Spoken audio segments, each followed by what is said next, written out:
ఇప్పుడు బాలినేని గారు 4,000 కోట్లు పెట్టి అభివృద్ధి చేశారు అన్నారు కదా, ఇలాంటి పార్కులను అభివృద్ధి చేస్తుంటారు నాకైతే తెలియలేదు. దయచేసి ఇట్లాంటి విషయాలు బయట చెప్పమాకండి. ఎక్కడైనా సరే ఇట్లా 400 కోట్లు పెట్టి ఇలా చేసామంటే ఎక్కడ మాకు ఇందిరమ్మ కాలనీ అయితే మరి ఈ రోజుకి చేయలేదు. మరి రాజీవ్ కాలనీలో ఆల్రెడీ చేసి ఉన్నాయి చెప్పుకుంటున్నారు.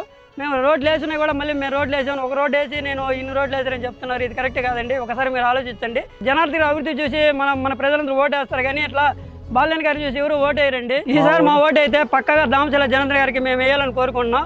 మాతో పాటు కూడా మేము 10 మందికి వేయాలని కోరుకుంటున్నాం. ఎందుకంటే దామచల అంటేనే అభివృద్ధి, జనార్దన్ అంటేనే ఒక నమ్మకం, ఒక భరోసా ఇచ్చే మనిషి అని చెప్పి మాకు అర్థమైంది. కనుకనే మేము దామచల జనార్దన్కి ఓటు వేయాలని మేము నిశ్చయించుకున్నాం. మాతో పాటు మేము 10 మంది కూడా చెప్పి వేపిస్తామని. జనార్దన్ గారు రోడ్లు వేయించారు, అన్ని చేశారు కదా. టౌన్ లో అయితే మామూలుగా అయితే బాగానే చేశారు అభివృద్ధి. వాసు గారు గెలిచినా కానీ ఏమి చేయలేదు కదా. మీకు వైసీపీ ప్రభుత్వంలో మీకు ఆటో వాళ్ళకి మేము డబ్బులు వేసామని చెప్తున్నారు చాలా మంది. వేసారు, నాకు వేసారు, వేయడానికి వేసారు, కానీ